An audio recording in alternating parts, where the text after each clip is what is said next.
बात करेंगे थोड़ा इंडिया पाकिस्तान के ऊपर, और जो टेंशन चल रही है कश्मीर की वजह से, उसके ऊपर भी बात करेंगे। उसके लिए हमें ज्वाइन किया है पाकिस्तान की तरफ से लेफ्टिनेंट जनरल अमजद शुएब साहब ने, जो कि डिफेंस एनालिस्ट भी हैं।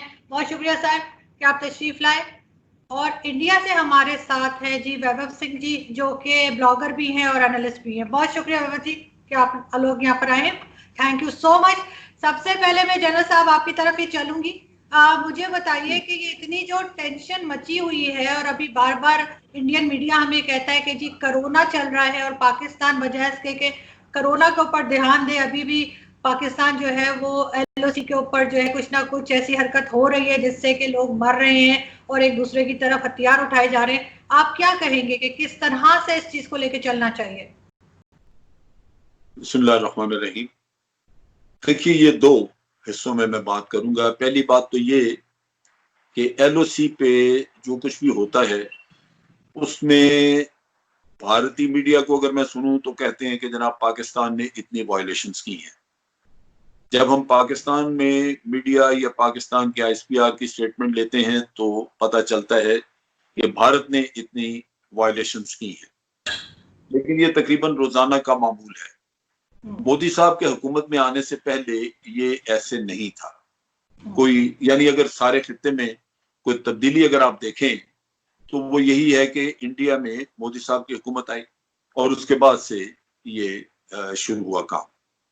अब इसका बड़ा सीधा सा हल है कि यूनाइटेड नेशन ने यहाँ पे ऑब्जर्वर्स रखे हुए हैं जो भारत में भी मौजूद हैं, पाकिस्तान में भी मौजूद हैं।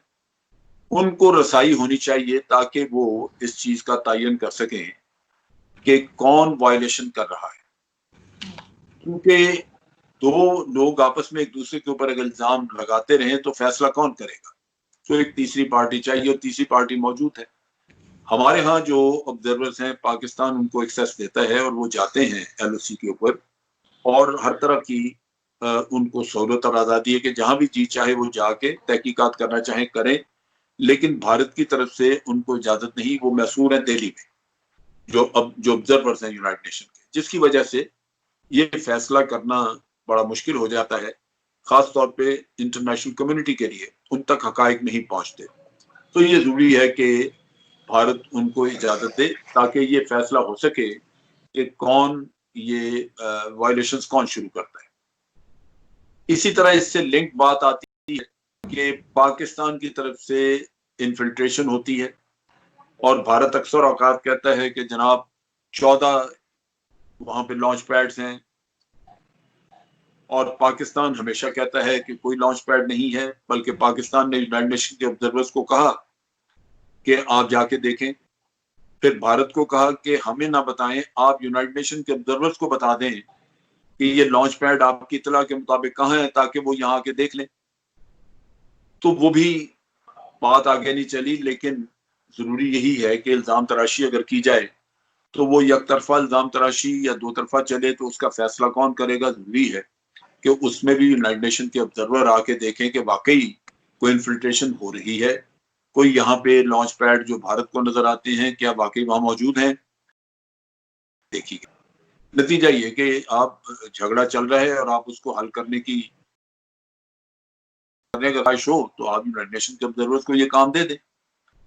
तीसरा जो पहलू आपने कोरोना की बात की, कोरोना की वबा जो फैली हुई है, लाजमी बात है कि इससे इंसानी जानों को बहुत खतरा है और ये एक बहुत बड़ा इंसानी अलमिया है। इस वक्त दुनिया के तमाम मुल्क इकोनॉमी का रोना भी रो रहे हैं, वो भी बर्बाद हो रही हैं और इंसानी जानें भी जा रही हैं। हम भी पाकिस्तान में बैठ के कोरोना के खिलाफ जो जंग लड़ रहे हैं वो बुनियादी तौर पे इंसानों की जानें बचाने के लिए एक कोरोना के खिलाफ जंग लड़ी जा रही है। और जानें बचाने का जहां तक अमल का ताल्लुक है, वो अगर कश्मीर में भी जानें जाया हो रही हैं तो वो बचाने के लिए पाकिस्तान बात करेगा। खास तौर पे मुतनाज़ा जगह है, मुतनाज़ा इलाका है, और इसमें जो चीज देखने की है वो ज्यादा गंभीर ये है, ज्यादा परेशान कुन ये है कि कश्मीर में कोरोना का मसला भी बहुत है और हालात खराब होने की वजह से वहां पे ब्लैक लॉकडाउन होने की वजह से लोगों को बहुत रसाई नहीं है, मेडिकल सहूलत तक वहां बहुत रसाई नहीं है। और फिर उस कोरोना के मसले के साथ साथ वहां पे 10 लाख भारतीय फौज भी बैठी है, जिसकी वजह से वहां पे आप देखते हैं पुलिस मुकाबले, फौज के मुकाबले, कत्ल गारत, गांव के गांव, मकानों के मकान जलाए जा रहे हैं। और उन जले हुए मकानों से मकीन बाहर आके फिर वो भी कोरोना का शिकार हो रहे हैं। तो वहां पे तो एक दोहरा मसला है, लिहाजा पूरी दुनिया में उस इशू पे कौन बात करेगा? अगर पाकिस्तान नहीं बात करेगा, जो तनाजा का एक हिस्सा है, सही। जो समझता है कि हमारा एक राइट है और कश्मीर के अवाम जो हैं वो पाकिस्तान का दम भरते हैं, और पाकिस्तान अगर उनकी बात भी ना करे तो फिर ये इन इन मजलूमों का जिनके ऊपर ये जुल्म हो रहा है उनकी उनकी बात दुनिया में करेगा कौन? तो ठीक इस है। वजह से इसमें तजाद नहीं है, वहां दोहरा मसला है, कोरोना भी और अफवाज का एक वहां पे जो एक्शन है वो भी। ये अगर हम- अगर हालात इतने अच्छे हैं कि वहां पे कोई मसला नहीं, तो इतनी बड़ी फौज यहाँ रखने की कोई जरूरत नहीं थी। 6-7 हजार उनके नौजवान और उनके जो लीडर्स वगैरह हैं वो जेल में रखे हुए हैं, उनकी कोई जरूरत नहीं थी रखने की। लेकिन ये सारा कुछ इसी वजह से है कि वहां पे हालात नॉर्मल नहीं, और एहतजाज है, लोगों की जिंदगी बड़ी तंग है, जी, लिहाजा मजबूरन पाकिस्तान को बात करना पड़ती है। बिल्कुल ठीक। जी वैभव जी, आप जवाब देना पसंद करेंगे, क्योंकि ये सब एलिगेशंस आपकी साइड से आती है, लेकिन असल बात क्या है वो बताइए। देखिए, लश्कर तैयबा हो या जैश ए मोहम्मद हो, ये तंजीमें कोई मरीख पे तो है नहीं। ये वो तंजीमें हैं जो कि पाकिस्तान में बेस्ड हैं, और यूनाइटेड नेशंस ने अगर हाफिज सईद को अगर एक ग्लोबल टेररिस्ट डिक्लेयर किया है, वो वहां पे सिक्योरिटी काउंसिल ने किया है, जिस यूनाइटेड नेशंस की जनरल साहब बात कर रहे थे। और अब मैं अक्सर देखता हूँ पाकिस्तान में इसको लेकर के बड़ी बातें होती हैं कि प्लेबिसाइड जो है यूनाइटेड नेशंस से प्रॉमिस किया गया था, और वो इंडिया ने वो वादा खिलाफी कर रहा है, वो वहां पे प्लेबिसाइट नहीं करा रहा है। तो यूनाइटेड नेशंस से क्योंकि पाकिस्तान का बहुत ज्यादा प्यार है, तो उसी यूनाइटेड नेशंस ने लश्कर तैयबा और ये जैश ए मोहम्मद इनको सैंक्शन भी किया है। तो ये चीज पहले हमें एडमिट करनी पड़ेगी कि हाँ, ये तंजीमें एग्जिस्ट करती हैं, यूनाइटेड नेशन से सैंक्शनड हैं, ये पाकिस्तान में है, इनके हेडक्वार्टर बहावलपुर और मुरीदके में है। हाफिज सईद और ये जितने भी टेररिस्ट हैं ये पाकिस्तानी हैं। ये सारी चीजें पहले हम एडमिट कर लें, फिर उसके बाद हम आगे की बात कर सकते हैं। अगली बात जनरल साहब ने कही कि कश्मीर में जो है कोरोना का मसला है। तो साहब, कोरोना का मसला पूरी दुनिया में कहाँ नहीं है? अमेरिका में नहीं है, यूरोप में नहीं है, हिंदुस्तान के बाकी स्टेट्स में नहीं है, हर जगह पे कोरोना का मसला है। जैसे हिंदुस्तान के बाकी स्टेट्स में उसको डील किया जा रहा है, कश्मीर में भी डील किया जा रहा है। हमारे यहाँ जो रेस्ट्रिक्शंस बाकी स्टेट में लगी हैं, वही रेस्ट्रिक्शंस कश्मीर में भी लगी हैं, जो कि लोगों की जान बचाने के लिए लगी हैं। ऐसा नहीं है कि किसी को शौक है कि हम किसी को घर से ना निकलने दें, और किसी के जो रोजी रोटी का जरिया उसका कारोबार है हम उसके ऊपर ताला लगाएं। लेकिन जानो माल की हिफाजत सबसे बड़ी प्रायोरिटी किसी भी रियासत की, किसी भी स्टेट की होती है। तो हम पहले उस चीज को भी, हमें एक चीज इसको एडमिट करना पड़ेगा। लॉन्च पैड्स की बात करी तो देखिए, लॉन्च पैड्स ऐसी चीज नहीं है कि जो कि कोई ब्रिगेड हेडक्वार्टर होता है या कोई आर्मी की कोई यूनिट होती है जहां पे कोई इंफ्रास्ट्रक्चर आप बहुत हैवी डेवलप करके रखते हैं। लॉन्च पैड्स बेसिकली एक टीन शेड होती है, अगर आप उसमें अगर कोई इंफ्रास्ट्रक्चर का नाम देना भी चाहें तो। वो वहां पे लोग इकट्ठे होते हैं इन्फिल्ट्रेट करने से पहले। तो जहां तक जनरल साहब ने कहा कि आप यूनाइटेड नेशंस के जो ऑब्जर्वर्स हैं उनको आप इंफॉर्मेशन क्यों नहीं देते कि वो लॉन्च पैड्स कहाँ पे हैं, तो सर अगर लॉन्च पैड्स कोई अगर हार्ड स्ट्रक्चर नहीं है, तो अगर हम उसकी इंफॉर्मेशन देते भी हैं तो आप उनको वहां ले जाने से पहले उसको मूव करने में कितना टाइम लगता है? हार्डली एक या 2 मिनट लगेंगे आपको, आप and you will move from there. तो ये मतलब ये एक टेक्निकल इशू है जिसको लेकर के हम डिबेट कर सकते हैं कि इसको किस तरह से वर्कआउट किया जा सकता है। तीसरी चीज इन्होंने बात की कि थर्ड पार्टी इंटरवेंशन। देखिए, जब आप ये बोलते हैं ना कि हम यूनाइटेड नेशंस के जो ऑब्जर्वर्स हैं उनको क्यों नहीं लेके, इंडिया की एक स्टेटेड पॉलिसी है कि हम किसी भी थर्ड पार्टी को इंटरवीन नहीं करने देंगे। ये एक बायलैटरल इशू है इंडिया और पाकिस्तान के बीच। कोई भी मसले होंगे हम आपस में बात करके सुलझाएंगे। अगर एलओसी का भी मसला है, एलओसी पे भी वायलेशन है, तो वो इंडिया और पाकिस्तान की फौज के बीच का वायलेशन है, उसमें यूनाइटेड नेशंस का कोई काम नहीं है। तो देखिए, डिप्लोमेटिकली ये बहुत चीज बहुत सिग्निफिकेंट होती है कि अगर आप जब यूएन को, जब आप पाकिस्तान हमेशा चाह कि पाकिस्तान हमेशा ये कहता रहा है कि हम थर्ड पार्टी इंटरवेंशन कराएं, लेकिन इंडिया की ये स्टेटेड पॉलिसी है जिसपे इंडिया कभी भी कॉम्प्रोमाइज नहीं करेगा। ये मैं आपको बता रहा हूँ क्योंकि आज तक नहीं किया है इंडिया ने। और 10 लाख की फौज की बात की जनरल साहब ने, तो सर 12 लाख की टोटल फौज है हमारी। अगर 12 लाख में से अगर 10 लाख हमने कश्मीर में रखी है, तो बाकी के बॉर्डर्स कौन देख रहा है? जो इंटरनेशनल बॉर्डर है पाकिस्तान के साथ, चाइना के साथ हमारा इतना लंबा बॉर्डर है, बांग्लादेश के साथ भी हमारा बॉर्डर लगता है, म्यांमार लगता है। तो नहीं कि हमने वो बॉर्डर्स खाली छोड़ रखे हैं, वहां पे भी हमने बॉर्डर पे वहां पे भी आर्मीज है, हमारे आर्मी की कितनी सारी रेजिमेंट्स हैं, उनके रेजिमेंटल सेंटर्स हैं, वहां पे भी फौज है, कंटोनमेंट्स में भी फौज है। तो ये जो नंबर्स है, ये पाकिस्तान में अक्सर एग्जेजरेट किया जाता है कि 10 लाख की फौज है, कोई कहता है 7 लाख की फौज है। उतनी स्पेस नहीं है कश्मीर के अंदर। और कश्मीर के अगर मैं आपको बताऊं, मैं कश्मीर जाता रहता हूं, मेरा काफी वक्त वहां गुजरता है। कश्मीर के अंदर फौज नहीं है, सिर्फ एलओसी के ऊपर फौज है, जो बॉर्डर एरियाज है वहां पे फौज है। कश्मीर के अंदर का जो इलाके है वहां पे सीआरपीएफ डिप्लॉयड है, जो कि एक पैरामिलिट्री फोर्स है। जैसे आपके यहाँ रेंजर्स हैं, वो एक पैरामिलिट्री फोर्स है, उसका फौज से कोई लेना देना नहीं है। और एक चीज जरूर साहब से मैं ये गुजारिश करूंगा कि जब ये तबसरा करते हैं कि वहां पे जहरियत हो रही है, देखिए ह्यूमन राइट्स वायलेशंस कश्मीर में हुए हैं, इस चीज से किसने डिनाई किया आज तक? हमारे जो आज सीडीएस हैं, जनरल विपिन रावत, क्या उन्होंने कभी इस चीज, जब वो आर्मी चीफ थे तो क्या किया? किसी भी फौजी अफसर ने कभी डिनाई किया? कभी किसी डिफेंस एनालिस्ट ने आपको इस चीज को डिनाई किया कि नहीं वहां पे कोई ह्यूमन राइट्स वायलेशंस नहीं? कोई भी कॉन्फ्लिक्ट जोन है वहां पे ह्यूमन राइट्स वायलेशंस होंगे, लेकिन इंडिया में यह है कि इंडिया में उसके खिलाफ कार्रवाई हुई है। हमारे यहाँ फौजियों के कोर्ट मार्शल्स हुए हैं ह्यूमन राइट्स वायलेशंस के ऊपर। लेकिन इस तरह की कोई एग्जांपल अगर पाकिस्तान में मिलती हो तो मैं जनरल साहब से जानना चाहूंगा कि ह्यूमन राइट्स वायलेशंस के ऊपर कभी बलूचिस्तान में या फाटा में या नॉर्थ वजीरिस्तान में कभी कोई ह्यूमन राइट्स वायलेशंस के ऊपर किसी सीनियर फौजी को कभी कोर्ट मार्शल किया गया हो, तो वो मुझे इस चीज के बारे में एनलाइटन करें। तो ये मैं ये एट लास्ट मैं सिर्फ इतना सबमिट करना चाहूंगा कि देखिए, कश्मीर एक ऐसा इशू है जिसके ऊपर सेंसिटिविटी दोनों तरफ है, पाकिस्तान में भी है, इंडिया में भी है, दोनों की अपनी अलग अलग वजूहात हैं। लेकिन जो इंडिया की स्टेटेड पॉलिसी है, जैसे इन्होंने कहा कि नरेंद्र मोदी के आने के बाद, इनकी गवर्नमेंट के आने के बाद ये जो कशीदगी है ये ज्यादा बढ़ गई है। तो मैं आपको अगर रियलिटी बताऊं तो हो सकता है कि उसमें कुछ नंबर्स में कुछ डिफरेंस आया हो, बट इंडिया पाकिस्तान की कोई भी नहीं हूं, उनके बीच में कशीदगी कब नहीं रही है। हमारे बीच में जो बड़ी 3 जंगें हुई हैं, चाहे वो 65 की हो, चाहे 71 की हो, चाहे कारगिल की हो, ये हमेशा से ये होती रही हो। तो उसमें मोदी गवर्नमेंट नहीं थी, वो दूसरी गवर्नमेंट थी हिंदुस्तान में, उसमें कांग्रेस भी थी, उसमें अटल बिहारी वाजपेयी की भी गवर्नमेंट थी, जिनको पाकिस्तान में भी बहुत पसंद किया जाता है। तो मोदी गवर्नमेंट को मुरीद इल्जाम ठहराना इस चीज का, मैं इसको सही नहीं समझता। जी जनरल साहब। देखिए, जहां तक मोदी गवर्नमेंट का ताल्लुक है, मैं सिर्फ एलओसी के ऊपर वायलेशंस की बात कर रहा हूं कि वो बहुत बड़ी है। वो पहले उसकी कोई हिस्ट्री ऐसी नहीं है कि रोजाना की बुनियाद पे वायलेशन हो रही हो। ये मोदी गवर्नमेंट के आने के बाद हुई हैं। उनसे पहले जंगें जरूर हुई हैं, लेकिन एलओसी हमारी खास तौर पे हमारे 2 मौके हैं, मुझे याद है 2003 के बाद एलओसी बिल्कुल आप कह लीजिए कि खामोश थी, वहां पे कोई ऐसी एक्टिविटी नहीं थी। और 2003 में एक अंडरस्टैंडिंग हुई थी जनरल मुशर्रफ के वक्त में कि एलओसी को काम रखा जाएगा और भारत को इजाजत दे दें कि भारत वहां पे फेंसिंग कर ले। उससे पहले फेंसिंग हम नहीं करने देते थे। जब भारत फेंस लगाने की कोशिश करता था, हम गोलाबारी करके तो उस कोशिश को नाकाम बना देते थे। और ये इसी वजह से हुआ कि उस वक्त जो वहां से इन्फिल्ट्रेशन वगैरह करते थे लोग, उनको रोकने के लिए ये तय पाया कि पाकिस्तान ये ताउन करेगा ताकि लोग जा ना सकें और भारत अपनी फेंसिंग करे। भारत ने बिल्कुल फेंसिंग मुकम्मल की।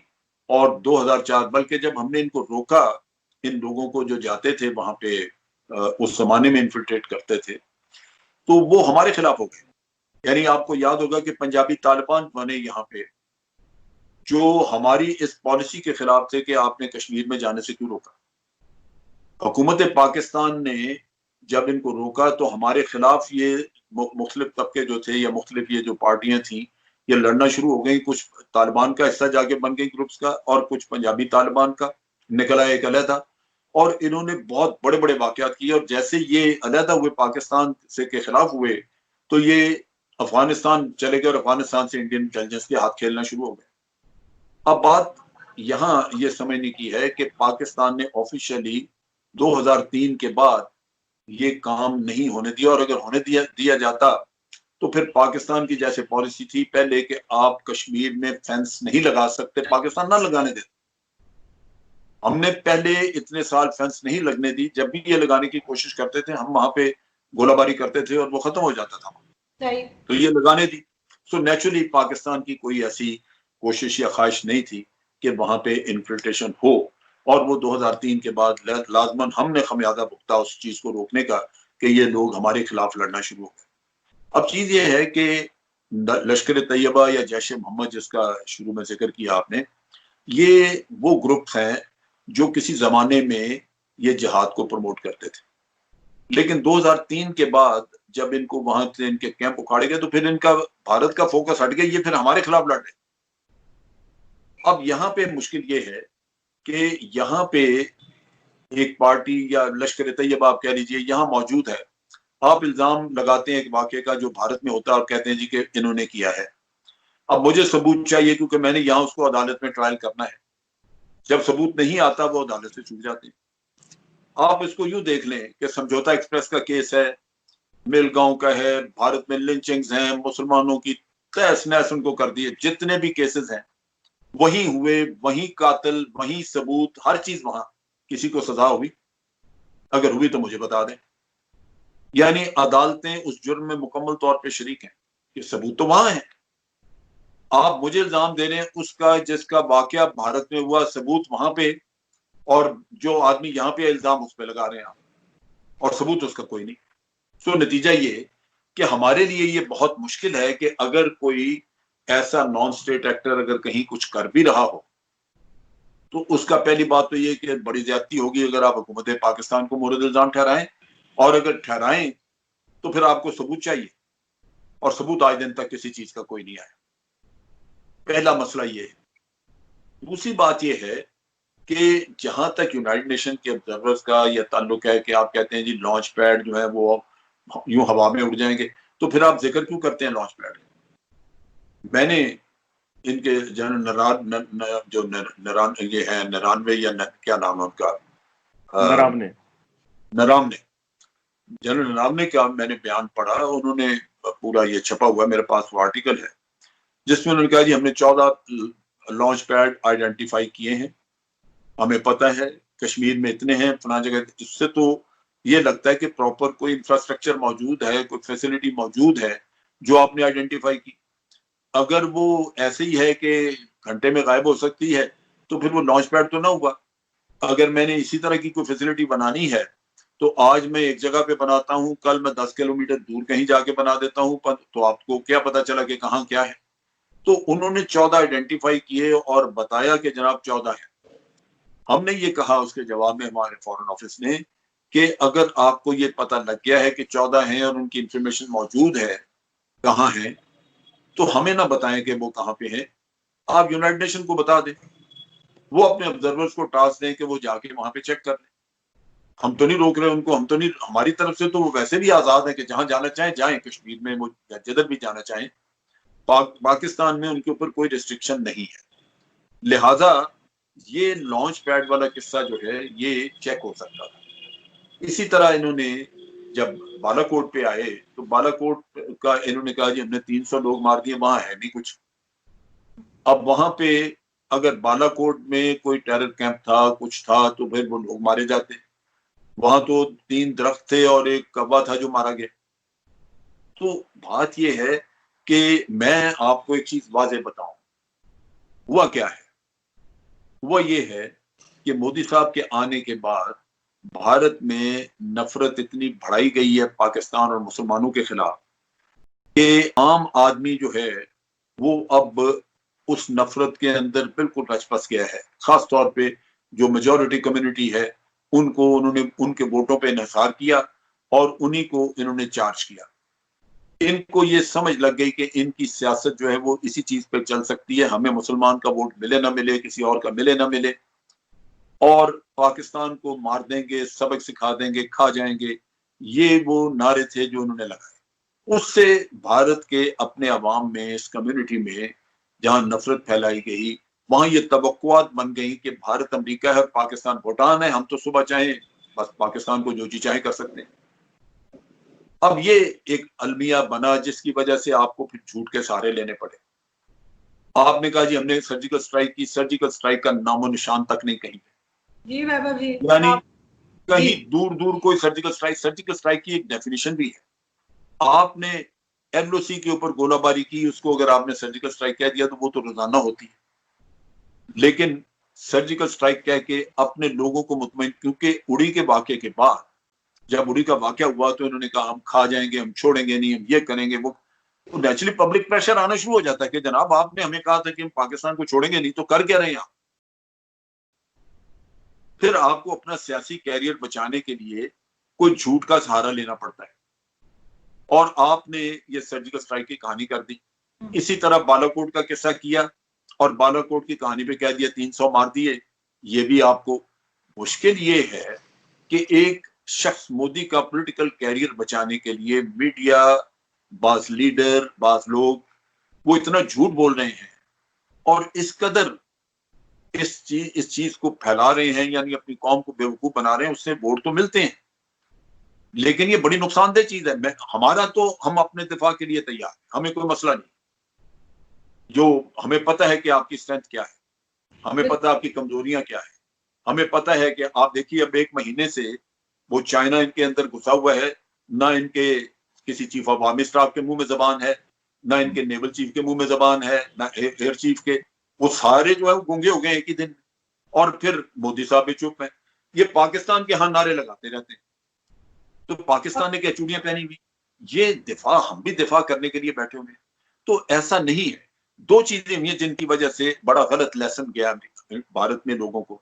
एक बॉलीवुड की फिल्म है जो कहती नहीं हम घुस के मारेंगे, वो इनकी जबानों पे चढ़ गया, उसकी वजह से एक गलत इंप्रेशन बन गया कि पता नहीं वाकई, यानी पिछले 30-40 साल में बॉलीवुड ने ये बनाई इसी तरह की फिल्में। दूसरी तरफ ये कि ये आज दिन तक बांग्लादेश वाला किस्सा ज़हन में है कि शायद हम ये कर लें। भाई बांग्लादेश एक बिल्कुल मुख्तलिफ चीज थी, 1200 मील दूर। आप बयान सुनिए, इंटरव्यू सुने, करण थापर ने लिया हुआ है मानिक शाह साहब का, वो ये कहते हैं कि हमारे 15 गुना ज्यादा फौज थी वहां पे, 1 से 15 की निस्बत थी। अगर एक सोल्जर है पाकिस्तान का तो 15, तो जीतने की कोई वहां पे पॉसिबिलिटी नहीं थी। लेकिन मगरबी पाकिस्तान जो आज पाकिस्तान है, इसमें तो ये सूरत हाल नहीं है। आप कश्मीर में जंग छेड़ें, पीछे आपके कश्मीर लड़ेगा। ये बांग्लादेश का सबक ये है कि हमारे भी वहां पे पॉपुलेशन खिलाफ हो गई और हम जंग नहीं कर सके, और फिर हम अपने मुल्क से बहुत दूर थे। आप जंग लड़ेंगे कश्मीर में, कश्मीर की पॉपुलेशन पीछे आपके खिलाफ होगी और इधर पाकिस्तान होगा। बिल्कुल। अगर आप समझते हैं कि आप कोई इलाका यहां से ले सकते हैं हमसे, तो वो मैं समझता हूं कि खाम ख्याली है। उसकी टेक्निकल अगर कोई वैल्यूएशन करे तो उसको अंदाजा हो जाएगा कि जमीन पे जो रेशोज हैं ट्रुप्स की और जो वेपन्स की, वो ऐसी नहीं है कि कोई जाके कब्जा कर सके। ये अब हम तो ये चीजें जो है, ये अगर आप सामने रखें तो आपको नजर आ जाता है कि वो अफसोस से कहना पड़ता है कि आप सिर्फ और सिर्फ ताकत की जबान समझते हैं। अगर आपके अंदर थोड़ी सी भी ताकत की जबान के अलावा कोई मुहज्जब सोच होती तो आज चाइना के सामने आपका ये हाल ना हुआ। जबानें तो खुलती कम से कम, लेकिन वो जबानें इसीलिए नहीं खुल रही कि आपको सिर्फ धौंसिदर देनी आती है, क्योंकि आपके लोगों को आपने एक माइंडसेट में डाल दिया है और पीछे आपके ज़हन में फिर रहा है बांग्लादेश कि आपने वो की। भाई वो बांग्लादेश की कहानी नहीं है, आज वो नहीं है किस्सा। और फिर आप घर बैठे, हम वैभव जी से रिप्लाई ले लेते हैं आपकी बातों का, फिर हम दोबारा आपकी तरफ आएंगे। एक बात मैं आरजू और कर दूं, फिर जी बिल्कुल जरूर जवाब दीजिए। वो ये कि जो पिक्चर वहां पेंट की जाती है, मेरे पास क्लिप्स हैं, भारत के एक बड़े मोतबर आदमी वो एक प्रोग्राम में बैठे हुए कह रहे हैं वो पाकिस्तान आए 1.5 महीना रह के गए, वो बलोचिस्तान में भी हफ्ता रहे, वो आजाद कश्मीर में भी विजिट किया, कराची सिंध में भी फिरे और केपीके में भी गए। उन्होंने कहा कि भाई यहाँ तुम मुझे, जो भी मीडिया पे वो प्रोग्राम में बैठे हुए थे, तो उनको जब बलोचिस्तान का कहा कि वहां ये हो जाएगा, उन्होंने कहा यार ये तुम बैठ के यहाँ मीडिया में, इंडिया में बात करते हो, खुदा जाने तुम्हें मीडिया में ये चीजें कहाँ नजर आती है। मैं तो फिर के आया हूँ, वहां रह के आया हूँ, वहां तो नाम कोई नहीं लेता इस चीज का।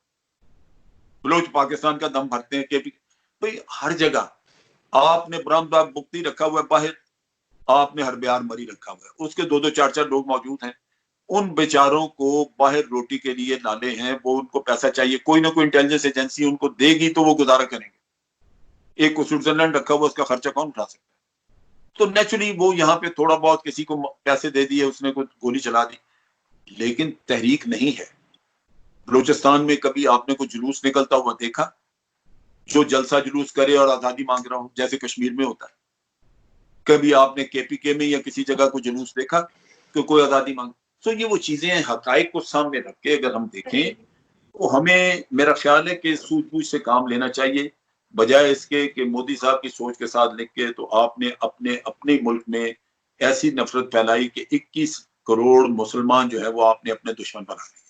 जी वैभव जी, हालांकि वो भारतीय हैं, लेकिन हो सकता है कल को वो आपसे आजादी मांगना शुरू करें कि हमारी तो आपने नस्लें जलील करके रख दी कि हमने इस मुल्क के लिए जाने दी, सब के नारे लग रहे हैं, अभी भी बोल रहे हैं जिन्ना वाली आजादी। जी वैभव जी, देखिए जनरल साहब ने बहुत सारी बातें कर दी। वो इंडिया हाँ, के ऑपोजिशन लीडर भी, वो इंडिया के ऑपोजिशन लीडर भी बन गए, पाकिस्तान के डिफेंस एनालिस्ट भी बन गए, उन्होंने दुनिया भर की बातें कर दी। तो मुझे थोड़ा टाइम चाहिए होगा सारी बातों में तबसरा करने के लिए। तो देखिए पहली चीज, जहां तक उन्होंने बात की इंडिया में जो अटैक्स, जो भी इस तरह की घटनाएं हुई, आतंकवादी घटनाएं, और उनमें जो लोग हैं वो यहाँ पे हैं और सारी चीजें। देखिए 26/11 अच्छा, इंडिया आप में ये हुआ। बात कर लें तो मैं इसकी वजाहत दूंगा, जो मैंने ये कहा ना, मैं बाद में फिर आपको इसको बता दूंगा बिल्कुल जी, जी जी सर, बिल्कुल कि मैंने ये क्यों कहा कि जी हाँ आप कर लें। हाँ तो 26/11 की उन्होंने, देखिए 26/11 इंडिया में हुआ था, इतना बड़ा टेररिस्ट अटैक हुआ। उसमें सैकड़ों हिंदुस्तानी मारे गए, अमेरिकी भी मारे गए, इजरायली भी मारे गए, और उसके डांडे घूम फिर के पाकिस्तान में जाके मिले। और देखिए इंडिया में टेररिज्म की एक तारीख है, अब वो आज की नहीं है। 92 के बॉम्ब ब्लास्ट हुए, उसका जो मेन कल्प्रिट है दाऊद इब्राहिम, वो कहाँ रहता है? वो कराची में रहता है। कराची में कहाँ रहता है ये भी लोगों को पता है। और कराची में हमारे भी जर्नलिस्ट फ्रेंड्स हैं, लोग हैं, वो बोलते हैं कि किसको नहीं पता कि वो कहाँ रहता है। उसका कराची में घर है, लाहौर में है, इस्लामाबाद में है, पेशावर में है, कहाँ उसकी प्रॉपर्टी नहीं है? हर जगह वो फिरता है। ओसामा बिन लादेन कहाँ से मिला था? ओसामा बिन लादेन अहमदाबाद से मिला था। और वो वहां पे किसी गार में या किसी जंगल में नहीं रह रहा था। वो आपकी आर्मी की कैंटोनमेंट से 1 किलोमीटर की दूरी पे प्रॉपर एक वेल डिजाइंड, एक फोर्टिफाइड विला बना के रह रहा था, जो कि उसका अगर आप स्ट्रक्चर देखें तो उससे पता चलता है कि वो बहुत ही सोच समझ के बनाई गई थी, और किसी कोई फौज ही उस तरह का स्ट्रक्चर क्रिएट कर सकती है, बना सकती है। अब इन्होंने बात करी कि बलूचिस्तान में कोई तहरीक नहीं है। तो अगर बलूचिस्तान में कोई तहरीक नहीं है तो अभी आज से करीब 1 हफ्ते पहले जो वहां पे जो 6-7 आपके फौजी जो शहीद हुए, जिसमें कि मेजर भट्टी भी एक थे, तो वो कहाँ से शहीद हुए भाई? अगर वो, मैं आप ये कहते हैं कि ब्राह्मदाग बुख्ती और हरव्यार मरी लंदन में और जेनेवा में बैठ करके आईईडी सप्लाई कर रहे हैं बलूचिस्तान में, वो वहां पे बैठ के AK-47 सप्लाई कर रहे हैं? ऐसा तो नहीं है। तो वो तहरीक है, बीएलए है, बीआरए है, बीएलएफ है, दुनिया भर की तंजीमें बनी है, उनका कैडर है, हजारों हजार का कैडर है उनका।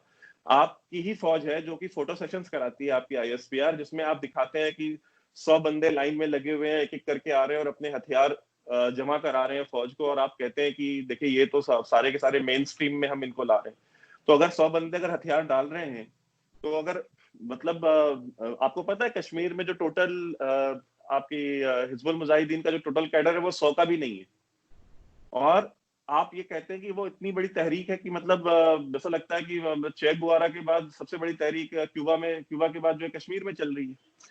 तो वहां पे तो आप 100 बंदों को आप जमा कराते हैं हथियार। तो इस चीज को भी हमें एडमिट करना पड़ेगा कि वो तहरीक है, आजादी की तहरीक है, वहां बड़ी बड़ी तंजीमें हैं।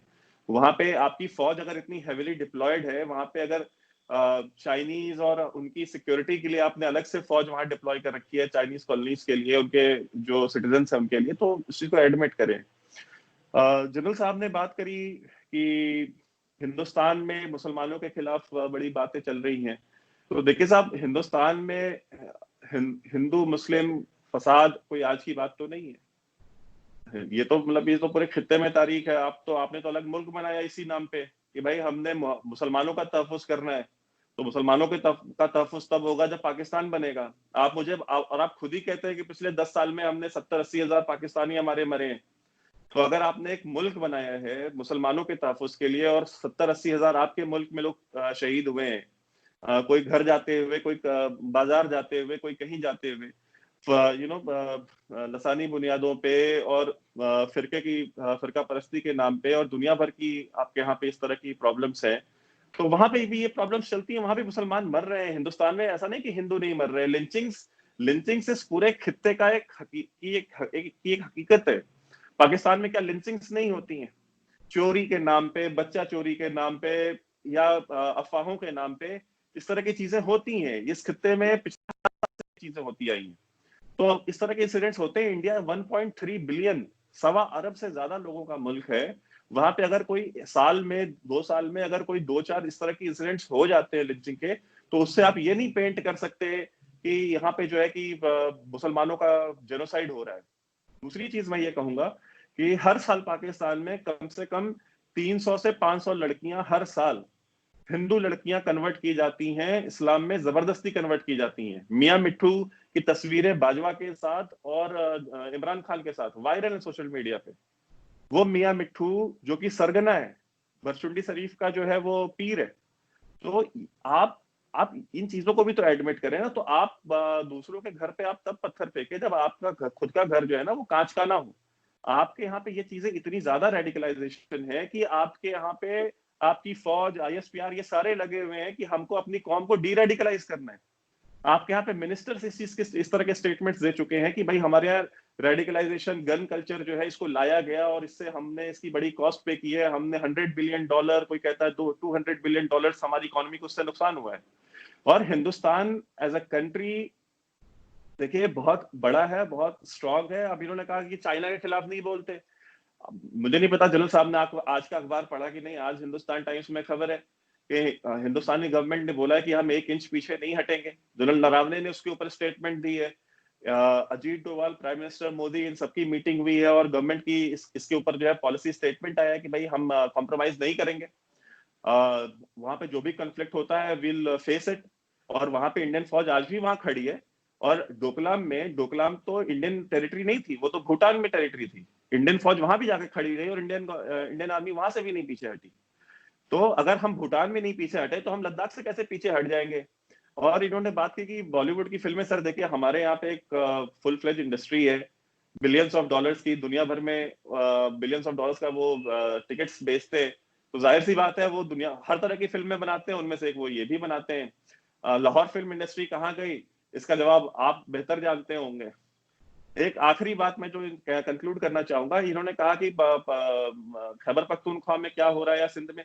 सर सिंध में कितने मिसिंग पर्सन्स हैं? क्या सिंध में मिसिंग पर्सन्स की प्रॉब्लम नहीं है? उनको किसी ने गायब किया?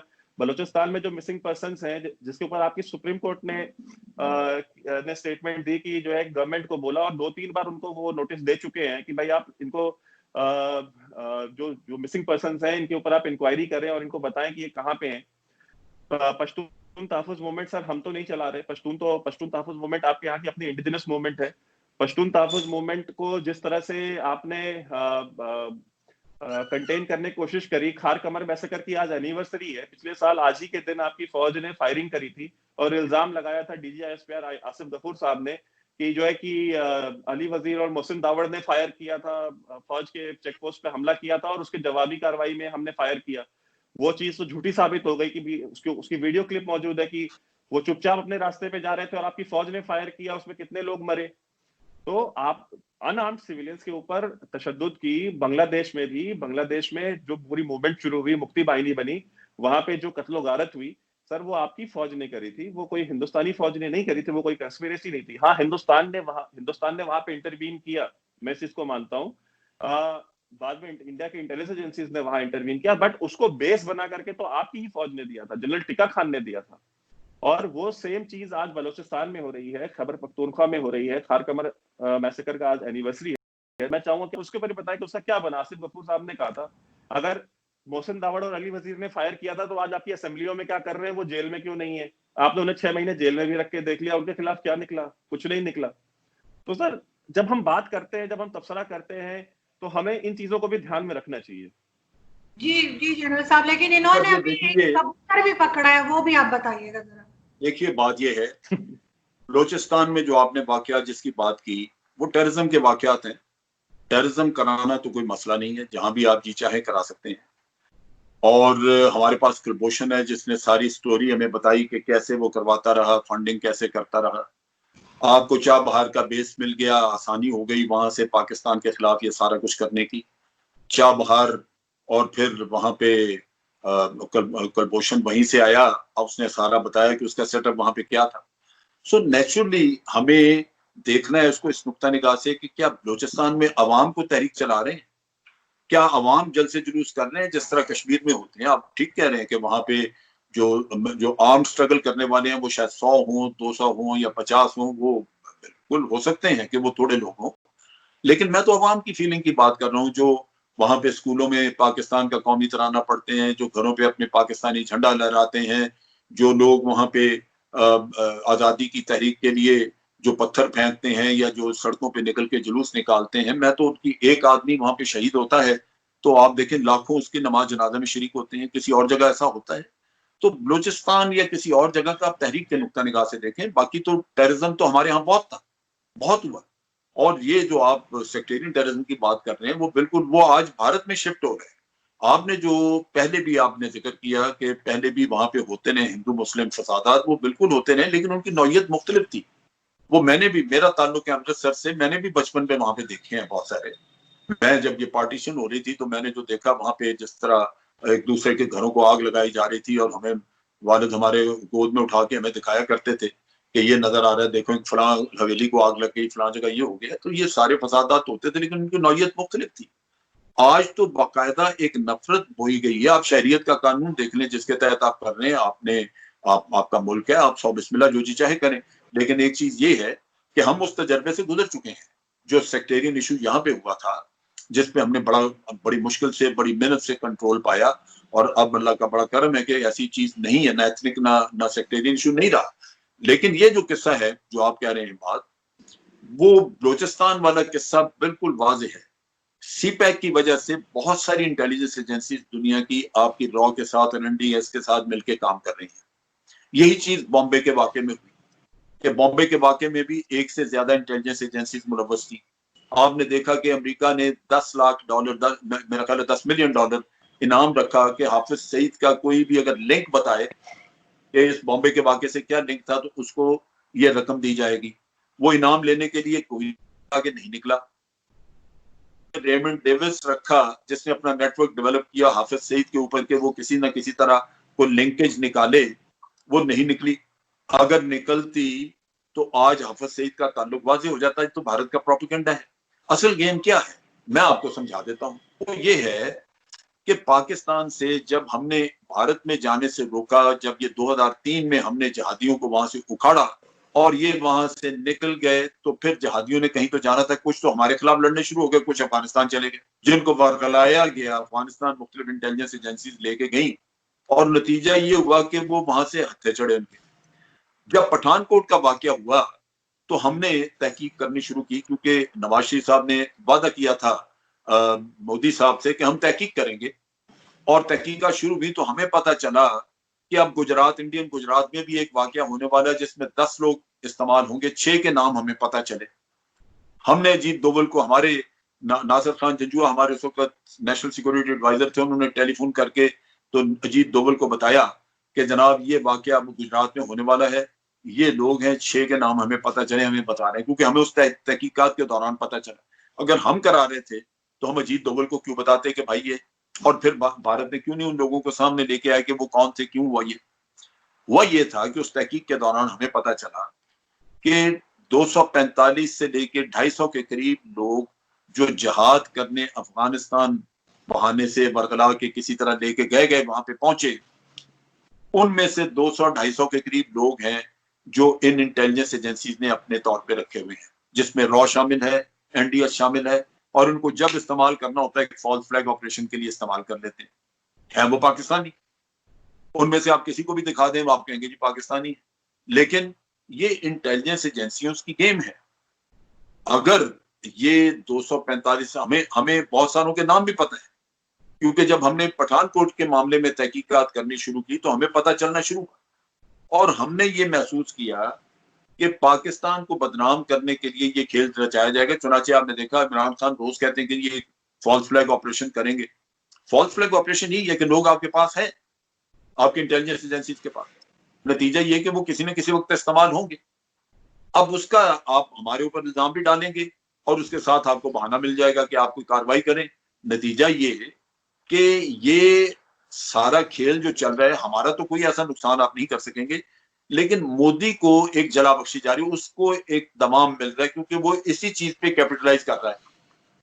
तो जिस शख्स को पॉलिटिकल फायदा मिल रहा है, जिसका कैरियर ही बना इसी पे, हिंदुत्व पे, जिसका कैरियर बना इसी पे कि पाकिस्तान को उसी की भाषा में जवाब देंगे, पाकिस्तान को मजा चखा देंगे, ये उसकी। अगर पाकिस्तान शामिल होता तो मैं ये बॉम्बे के वाक़े से लाजमन मैं कहता हूं कि वो इतना बड़ा वाक़या था। अमेरिका जैसा मुल्क तो कुछ निकाल के लिया था ना, उन्होंने तो इतनी बड़ी रकम रखी हुई थी, तब भी कुछ ना निकाल के ला सके। तो ये चीजें हैं जो सोचने की हैं। अगर आप देखेंगे, हमें उन लोगों के नाम पता है जो 200-250 हमने उन लोगों को भी पकड़ा जो यहाँ पे जैश ए मोहम्मद में मौजूद थे, लेकिन वो रॉ के लिए काम कर रहे थे और यहाँ से रिक्रूट करा के लोगों को उधर भेज रहे थे। वो उनको हमने पकड़ा, उनको सजाएं हुई, और ये जो आइंदा का काम है उसका हमें पता चल गया कि किस तरह किया जा रहा है। 245 का मुझे बताया गया था, लेकिन मेरा ख्याल है 200-250 के करीब लोग हैं जो इस काम के लिए रखे गए थे। तो बात यह है कि अगर तो यकतरफा कदम जिस तरह मोदी साहब उठा रहे हैं मुंह जोर, आज आपने चाइना को देख लिया कि एक वो अंदर आ गए, आपके पास एक रास्ता था कि आप यूनाइटेड नेशन में चाइना को लेके जाते हैं, उनको कहते कि जनाब ये इन्होंने यकतरफा कदम उठाया। लेकिन आज मोदी साहब नहीं जा सकते इस वजह से कि उन्होंने भी एक यकतरफा कदम उठा के यूनियन टेरिटरीज बनाई थी और चाइना ने एहतजाज किया था उस वक्त कि जनाब आप हमारी सोवरेनिटी वायलेट कर रहे हैं। अगर आप यकतरफा सारे ये कदम उठाते जाएं तो दूसरी साइड भी आजाद है, वो भी यकतरफा उठाएंगे, और फिर आप जाके अगर वहां पे यूनाइटेड नेशन में बाबेला मचाएंगे तो वो आपको कन्फ्रंट करेंगे, आप कहेंगे जी पहले आपने किया था ये काम। तो आज चाइना वहां आ गया है बैठने के लिए, और वो बैठा रहेगा वहां पे, क्योंकि उसको अंदाजा है कि आप उसको इंटरनेशनली कन्फ्रंट नहीं कर सकेंगे, आप यूनाइटेड नेशन में उसको ले जा नहीं सकते, ताकत के जरिए निकाल नहीं सकेंगे। आज के अखबार में जो खबर है कि हम एक इंच भी पीछे नहीं हटेंगे, आप नहीं पीछे हटेंगे, लेकिन वो जो आगे आ चुके हैं वो भी नहीं हटेंगे, तो होगा क्या? आप बैठे रहे, आप भी, वो भी बैठे रहे, उनका मकसद पूरा हो गया जो अंदर आ गया। सो बात यह है कि इस अखबारी बयान से आज आप कुछ हासिल नहीं कर रहे। इतनी देर खामोशी जो रही उसका दबाव बहुत आया हुकूमत पे, जो हुकूमत बोल नहीं रही, बता नहीं रही, तो उन्होंने आज ये कहानी सुना दी है। होगा क्या? होगा यही कि at the end of the day Modi यहां भी आपको कुछ सर्जिकल स्ट्राइक की कहानी सुनाएगा टू बेल आउट हिमसेल्फ, और उस सर्जिकल स्ट्राइक की कहानी के बाद लोग खुश हो जाएंगे कि हमने चाइना को मार दिया, खा लिया, ये हो गया, वो हो गया, नाचेंगे, गाएंगे, बॉलीवुड में फिल्में बनेगी, और end of the day China वहीं बैठा रहेगा, आप घर में। ये स्टोरी है, ये पहली सर्जिकल स्ट्राइक की भी है, ये बालाकोट की भी है, और ये आइंदा भी है। जी वैभव जी, देखिए, सबसे पहली चीज तो जनरल साहब क्या ये मानते हैं कि लद्दाख जो है वो चाइनीज टेरिटरी है? भाई, अगर चाइना ने एहतजाज किया था कि आपने जब यूनियन टेरिटरी डिक्लेयर किया है, मैं मान सकता हूँ जनरल साहब कह सकते हैं, बिकॉज आपने पहले भी चाइना को कश्मीर की टेरिटरी दी है, और ये कोई नई बात नहीं होगी अगर दोबारा होता है तो। खैर, देखिए, एक चीज आप ये समझे कि आप, मुझे नहीं पता जनरल साहब को कहां से मालूम चला कि वो अंदर आकर के बैठे हैं।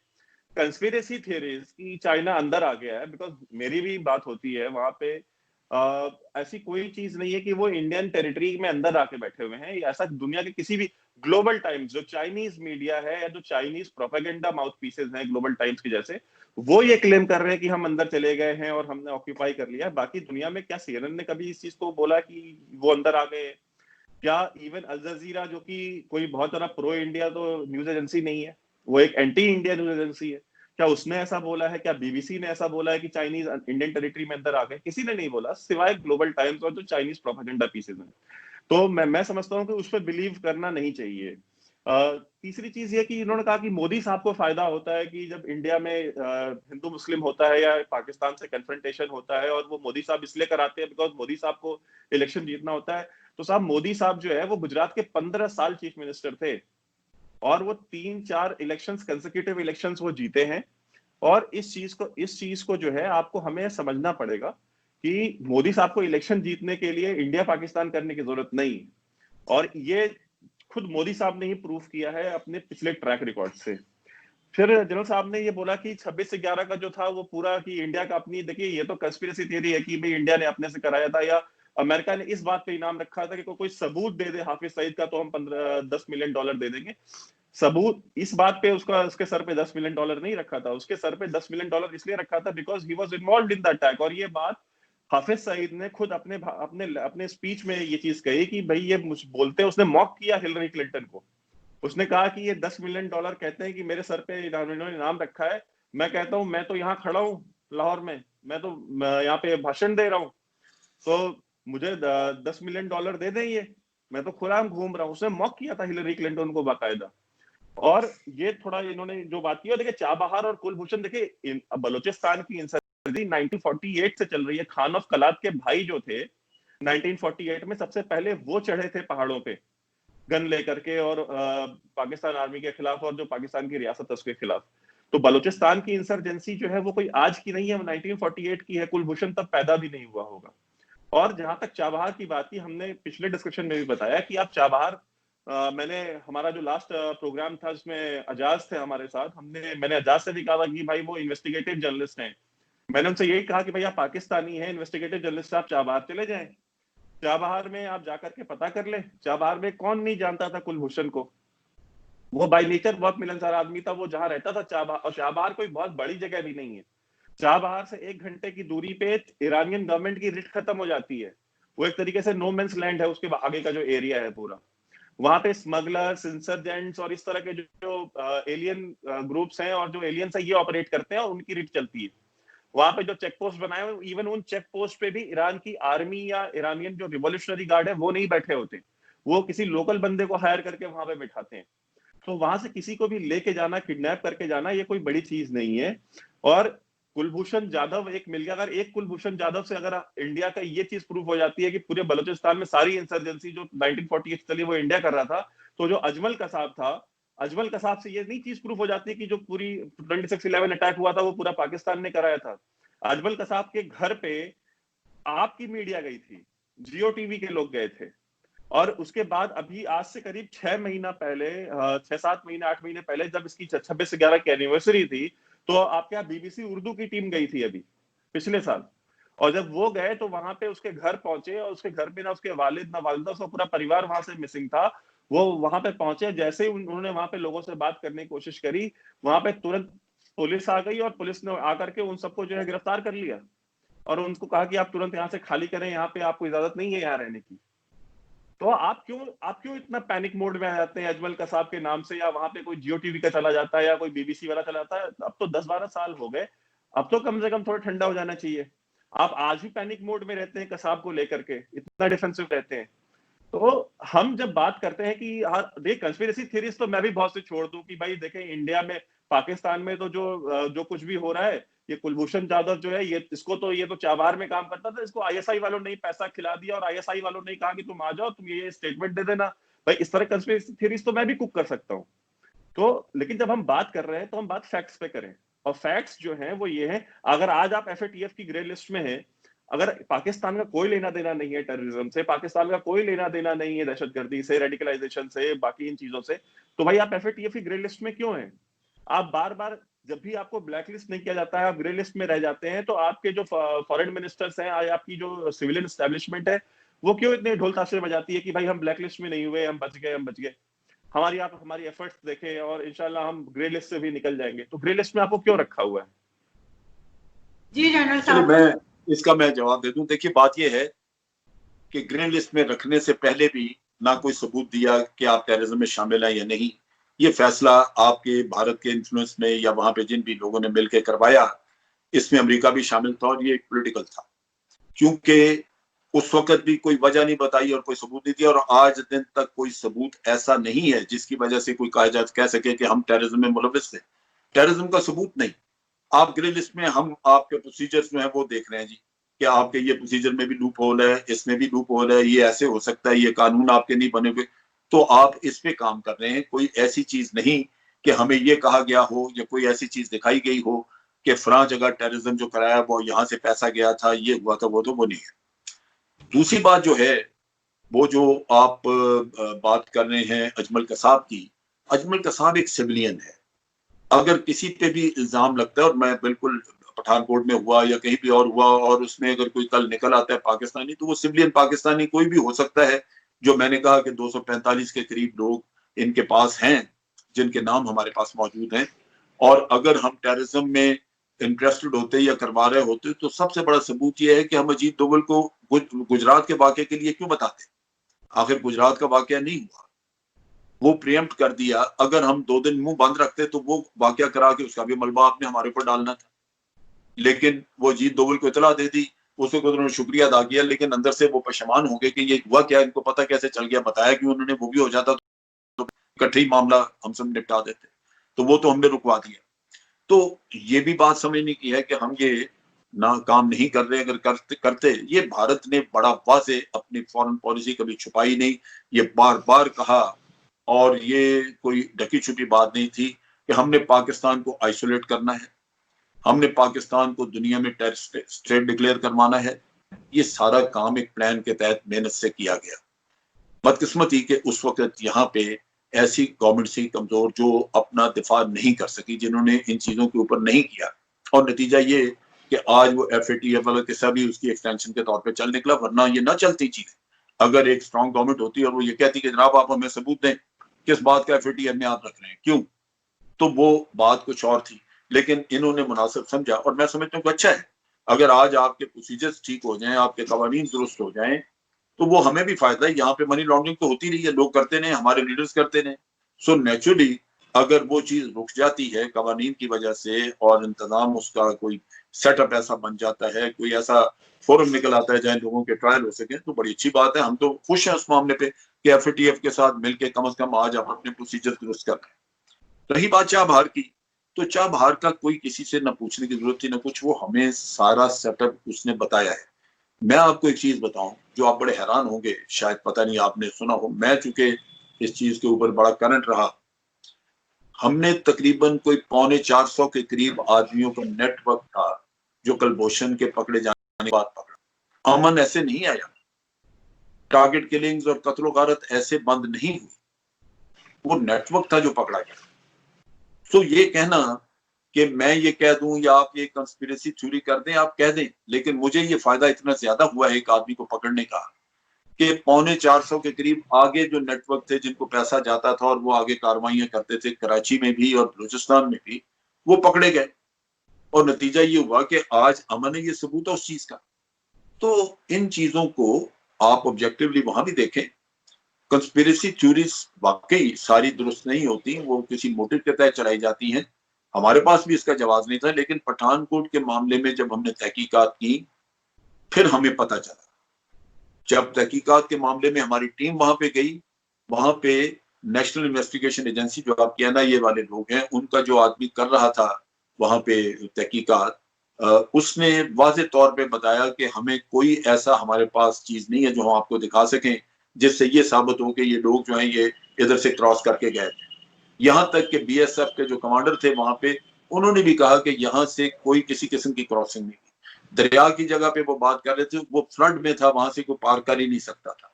सो बड़ी चीजें वाजे बताई गई, लेकिन उसके बावजूद इल्जाम, तो फिर वो लोग आए कहाँ से, आसमान से गिरे? वो हमें पता था, पता चल गया कि कहाँ से आए। और जिस शख्स ने, NIA वाले ने हमें बताया, वो बीवी के साथ ट्रेवल कर रहा था, उसको कत्ल करवा दिया गया। वो भारत में आपने कत्ल करवा दिया, क्योंकि वो पता चल गया कि भी इसने ये इंफॉर्मेशन इनको दे दी है, क्योंकि हमने कोर्ट की कि जनाब आपके अपने लोगों ने बताया कि कोई ऐसा सबूत नहीं है। तो चीज ये है, हमें भी अंदाजा है कि इंटेलिजेंस एजेंसीज अपने मुल्क की फॉरेन पॉलिसी, जहां पाकिस्तान को आइसोलेट करना है, पाकिस्तान को टेररिस्ट स्टेट डिक्लेयर कराना है, बहुत बड़े बड़े हाथ मारती है।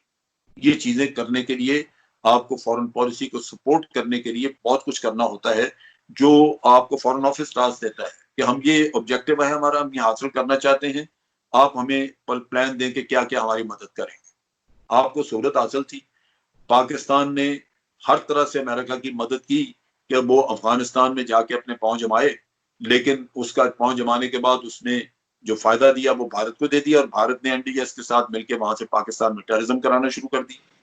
ये चक हेगल ने, उनके अपने फॉरेन सेक्रेटरी ने भी माना और कहा, लेकिन चीज ये है कि वो अपने मफादात की वजह से भारत को उन्होंने रोका नहीं। हमें तो पता था कि क्या हो रहा है, और यही हुआ वहां पे बॉम्बे के मामले में भी।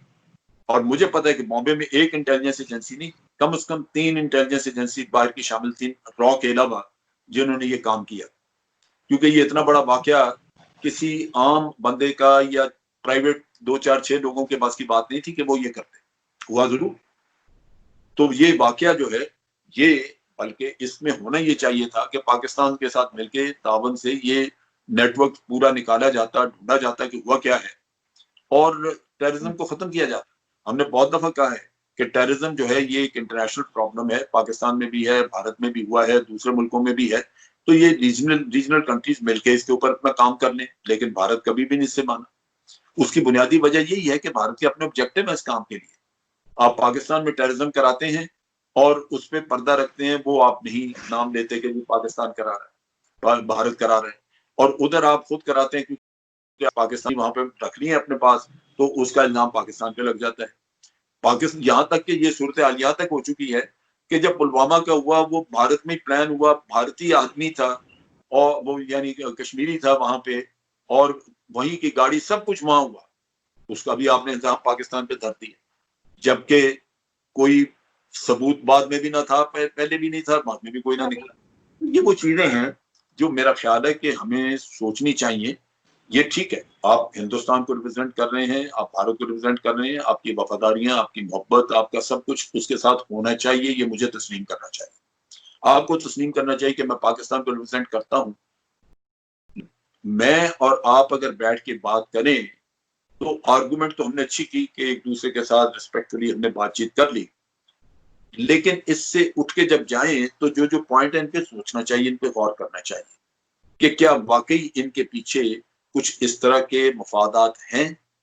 अगर हैं तो फिर उन पे आहिस्ता आहिस्ता आंखें खुलनी चाहिए। आप आज के लिए मैं आपको जो दे रहा हूँ एक छोटा सा आप कह लीजिए कि एक मसला जो आप जिस पे गौर करें वो है सर्जिकल स्ट्राइक।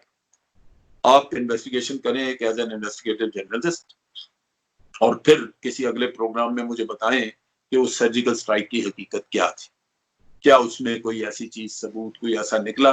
मैं आई विल वेलकम, क्योंकि हम तो इंटरनेशनल मीडिया और सारी दुनिया को वहां उसी स्पॉट पे लेके गए थे और खुद भी मैंने विजिट किया, क्योंकि बड़ा एक अलार्मिंग सी चीज थी कि जनाब सर्जिकल स्ट्राइक हुई।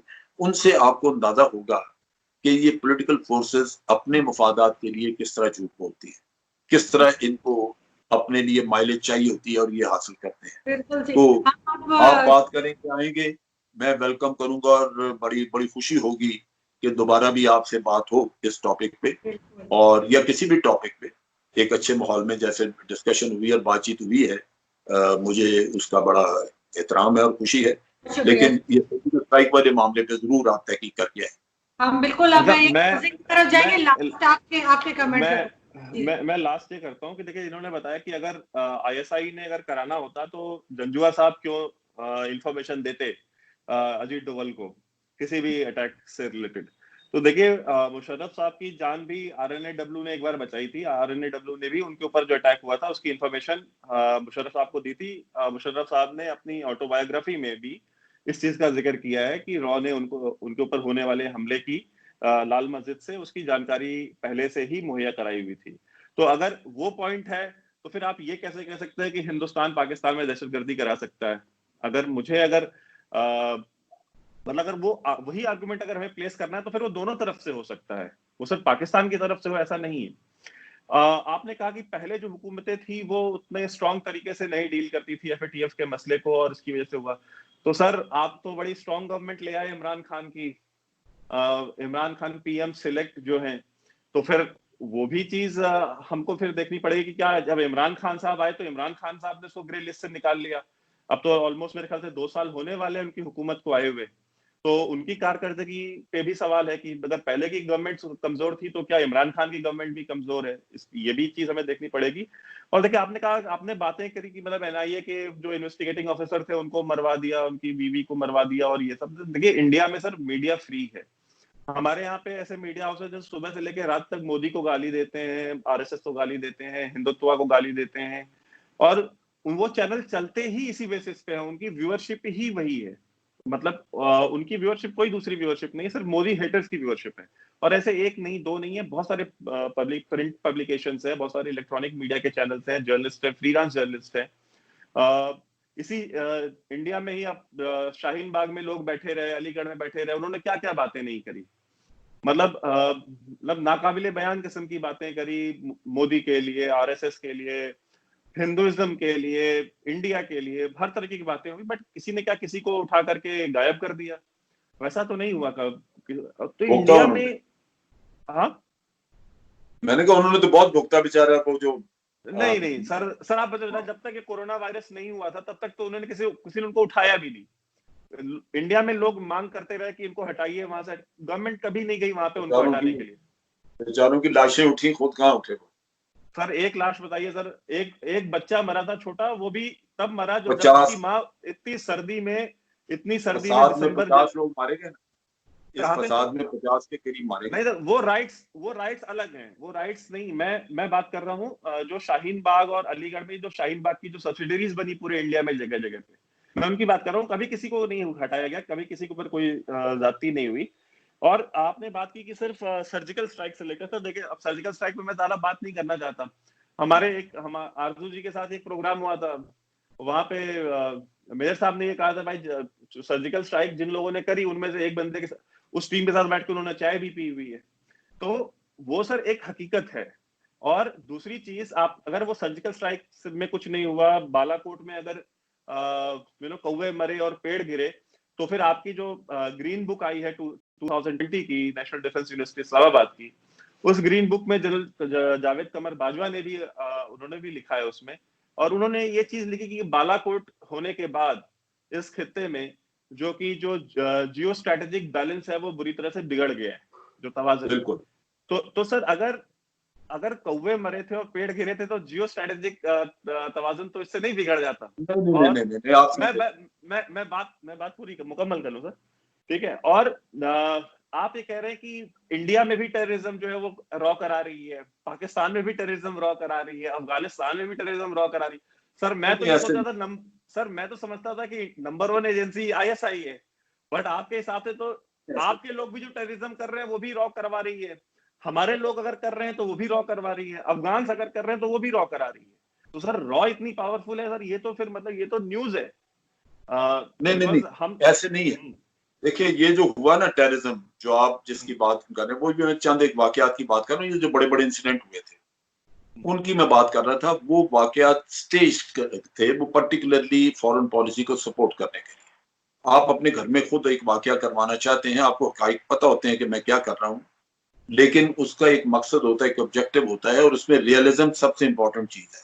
मैं डायरेक्टर मिलिट्री इंटेलिजेंस रहा हूँ, मुझे पता है कि रियलिस्टिकली अगर ये चीज नहीं क्रिएट की जाती तो ये शक व शुबे में खत्म हो जाएगी। सो उसमें एक रियलिज्म होता है, तो आप ये करवाते हैं, और उसमें रियलिज्म सबसे इंपॉर्टेंट यही है कि आपको उसमें पाकिस्तानी आदमी चाहिए, तो आप वो इस्तेमाल करते हैं। वो आपने रखे हुए हैं, वो मैंने आपको जैसे बताया। तो रॉ या ये कि आईएसआई, ये उस तरह का किस्सा नहीं है। एक फैसिलिटी कुदरत ने दे दी आपको कि एक अफगानिस्तान में हालात बन गए जहां अमेरिकन छतरी में आप अमेरिकन प्रॉक्सी बन के वहां मौजूद हैं कि आपको वो चाइना के खिलाफ इस्तेमाल करना चाह रहा है। आप नहीं हुए या नहीं होना चाहते वो अलग बात है, लेकिन उनके ऑब्जेक्टिव थे, उसके लिए वो आपको ओब्लाइज करते हैं, फैसिलिटेट करते हैं। बट दे न्यू एवरीथिंग कि क्या हो क्या रहा है और आप कर क्या रहे हैं। ये चक हेगल ने भी कहा वहां से। तो ये चीज तो बिल्कुल वाजे है, इसमें रॉ या आईएसआई का किस्सा नहीं है। आईएसआई ने अपने मुल्क का दिफा किया है। आपने देखा कि यहाँ पे हमने टेररिस्ट नेटवर्क्स में वो सारे तोड़े। जो चीज आप बात कर रहे हैं कि ये जो रॉ का कि जी हर जगह रॉ तो नहीं करवा रही, फिर ये बड़ी नहीं, ऐसे नहीं है। असल किस्सा ये है कि अफगानिस्तान में आपको एक ऐसी फैसिलिटी मिल गई जिसको आपने इस्तेमाल किया। ईरान में चाह बाहर मिल गया, आपने इस्तेमाल किया।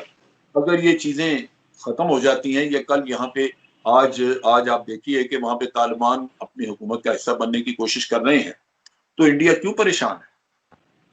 क्यों इतनी इतनी परेशानी है कि जनाब ये वो हिस्सा बन गए तो फिर क्या होगा? मैं आपके आर्टिकल्स पढ़ता हूँ, वहां पे हर कोई अभी तजवीज कर रहा है कि जी आपको तालिबान से हाथ मिलाना चाहिए, तालिबान को अप्रोच करें, तालिबान से बात करें। क्यों? वो सिर्फ इस वजह से कि आपका मसला बन गया है, आपने उस जमीन को बड़ा इस्तेमाल किया है और वहां पे एनडीएस जो कि तालिबान के खिलाफ थी, जो नहीं चाहते थे कि तालिबान हुकूमत में, वो आपसे तावन करते रहे। आज अशरफ गनी भी तावन कर रहे सिर्फ इस वजह से कि उसको पता है कि अगर तालिबान हुकूमत का हिस्सा बने तो अशरफ गनी की सदारत चली जाएगी। तो ये जियो पोलिटिकल इश्यूज ऐसे हैं जहां एक वक्त पे आपको फैसिलिटी मिल जाती है, और ये 1948 से ये मसला चला आ रहा है कि आप वहां पे अफगानिस्तान से, पहले सोवियत यूनियन भी आपके साथ था, फिर वो हट गए और अब अफगानिस्तान के साथ आप लगे हुए हैं, तो वहां से ये टेररिज्म हो रहा है। पाकिस्तान का जहां तक ताल्लुक है वो, अब इमरान खान की गवर्नमेंट की आपने बात की, इमरान खान को तो ये विरसे में मिला ना जो कुछ है। आप FATF में मौजूद हैं, ग्रे लिस्ट में गए हुए हैं, वो विरसे में उसको मिल गया और हमने उसको पॉजिटिवली लिया है। हमने पूरी कोशिश की है कि हम अपने प्रोसीजर्स, अपने रूल्स एंड रेगुलेशंस, हर चीज दुरुस्त कर लें। हम समझते हैं कि ये गॉड गिवन अपॉर्चुनिटी है, हमें अपने मामला दुरुस्त कर लेने चाहिए। अगर हमारे मुल्क में ये चीज है कि कहीं कोई मिसयूज हो सकता है कोई कानून, तो उसको हो जाना, ठीक हो जाना ज्यादा बेहतर है। लिहाजा हम तावन कर रहे हैं। हमने कोई ऐसी कोशिश नहीं की कि उनको हुडविंक करें। हमने एक्सेस दी है उनको, उनकी टीमें आती रही हैं, आके यहाँ पे इन्वेस्टिगेट करती रही हैं, देखती रही हैं, और कोई ऐसा मैंने नहीं ख्याल कि कोई उनसे छुपाने की कोई बात है जहां हमें ये फिक्र हो कि कोई हमारा लिंक निकल आएगा किसी टेररिस्ट एक्ट के साथ, वो नहीं है। हम बिल्कुल उसमें मुतमईन है और कर रहे हैं तावन उनसे। बाकी रही बात कि आप अगर ये कहें कि जनाब वो रियलिटी है, बालाकोट का जो किस्सा था वो क्यों उसमें ग्रीन बुक में क्यों जिक्र किया गया, देखें उसको समझने की बात है। बालाकोट को लोग पाकिस्तान के सिर्फ अभिनंदन की शक्ल में देखते हैं। उन्होंने कहा जी कि हमने ये जहाज गिरा लिए 2 और बड़े खुश हैं, ठीक है। जनरल बाजवा या मैं, हम उसको उस नुक्ता निगाह से नहीं देखते।